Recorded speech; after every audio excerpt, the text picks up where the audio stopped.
Hey everyone, welcome back to Shu's channel. Today we're talking about one of the most absurd, larger-than-life figures in history, Grigori Rasputin. Let's start with the basics. Born in 1869 to a poor Siberian village, Rasputin was a troublemaker from childhood. He stole horses, conned people, harassed women. Locals hated his reckless, immoral ways so much they gave him the nickname Rasputin, roughly meaning the debauched one, the licentious man. From the start, he was labeled a thug, a womanizer. You'd think a lowlife like him would never amount to more than scraping by. Rasputin took a dark path, though. At 18, he faked religious devotion and joined an obscure, eccentric sect. He claimed he could talk to spirits, heal the sick, predict the future. In short, he conned his way into being the holy man of Siberia. All lies, all manipulation. At 36, Rasputin got his big break.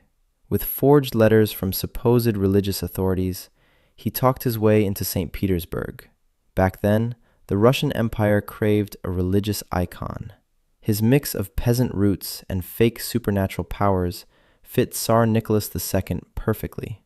The Tsar wanted to seem close to the people. A self-styled holy man from the countryside? Perfect. What made him untouchable, however, was the Tsar's only son, Tsarevich Alexei. The boy had hemophilia, a death sentence back then. Court doctors threw up their hands. The Tsarina grew distraught, nearly driven to madness. When Rasputin arrived, he used no medicine, no injections. He just sat by Alexei's bed, prayed softly, told him stories. Miraculously, the boy's condition stabilized. Whether it was comfort calming his stress or pure coincidence, the Tsarina bought it hook, line, and sinker. She saw him as God's own savior. Rasputin pounced on the royal family's greatest weakness. He swore to the Tsarina, "As long as I live, your son will not die." Legend says he staged a prophecy to seal her trust. He secretly weakened the chandelier chain in the palace nursery, then warned the Tsarina to keep Alexei away, claimed he saw death there. Days later, the chandelier crashed. The Tsarina fell completely under his spell. Even the Tsar believed him. Even more bizarrely, he accurately predicted the assassination of Prime Minister Pyotr Stolypin. 4 days later, Stolypin was shot dead. Whether he had a real premonition or knew the plot in advance, the stunt turned him into a near deity. He became the most powerful man in the imperial court. From there, Rasputin ran wild. A village thug, he became Russia's shadow ruler. Talk about a career upgrade. The Tsarina obeyed his every word, even on state affairs. In letters to the Tsar, she called him simply "our friend." Yeah, friend with veto power over the entire empire. Nearly illiterate, totally unqualified, he treated his dreams and divine messages as national policy. He fired and appointed ministers with a single note. He changed military plans with a prayer. He turned governing a country into a ridiculous gamble. Imagine your CEO making business decisions based on last night's weird dream. World War I tells the tale. He cycled through 4 prime ministers, 6 interior ministers, threw the government into chaos. When the Russian army planned a key attack, Rasputin dreamed of defeat and forced a cancellation. Thousands died for it. He pushed for peace with Germany. The Tsarina, of German descent, made the whole nation scream treason. Talk about a PR nightmare. The ultimate irony? He posed as a holy man, but his private life was utterly depraved. He seduced noble women with his power, keeping a lock of hair from each as a trophy. When his old home was searched, workers found boxes full of those braids. Dude had a hair trophy collection. He hosted wild, debauched parties in the palace. Scandal spread nationwide, humiliating the Romanovs beyond repair. Naturally, people wanted him dead. Who wouldn't? This guy was running the empire like a chaotic carnival, and everyone was sick of it. In 1914, a woman pretending to be a follower stabbed him in the abdomen.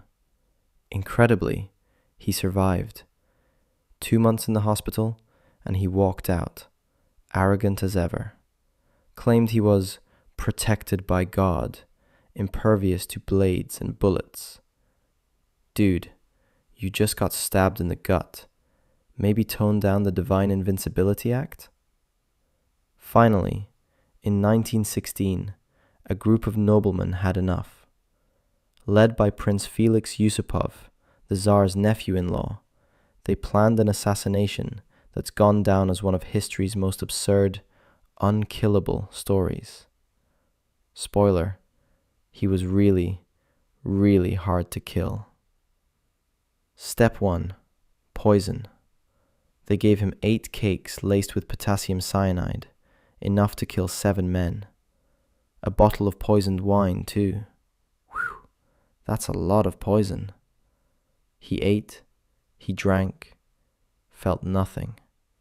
Joked even. Did you forget sugar in these cakes?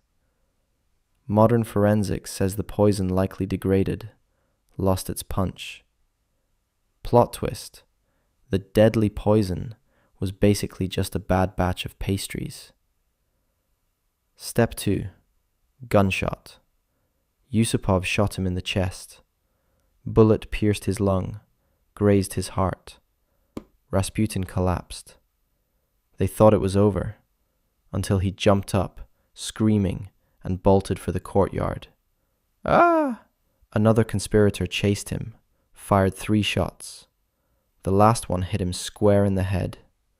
He fell again, and tried to crawl back up. This guy was like a horror movie villain. Step 3. Bludgeoning. Desperate, Yusupov grabbed a dumbbell and bashed Rasputin's temple until he went still.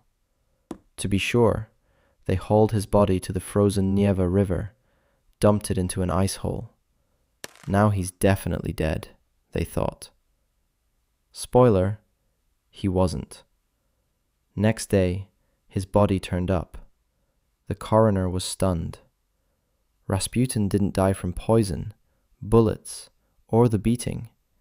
He drowned, survived 8 full minutes in that freezing water. 8 minutes? In ice-cold river water. This guy was a human popsicle with a death wish. Mystery deepened. His autopsy files mysteriously vanished under Stalin. Decades later, declassified British docs claimed the fatal headshot came from a British spy.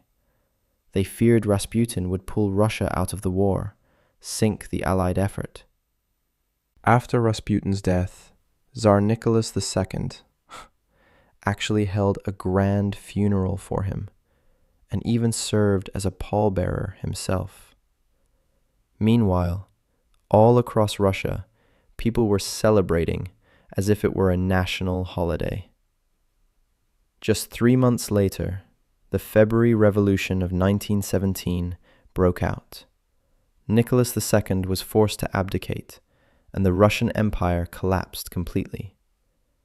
The day after he stepped down, the provisional government dug up Rasputin's remains, burned them to ashes, and finally put an end to the legend of this mad monk. Alright guys, that wraps up today's wild story. Making these videos is way more work than you'd ever guess. If you had fun with this deep dive, if you picked up something new today, do me a solid and hit that subscribe button. It helps so much. I'm literally gonna bow down right here.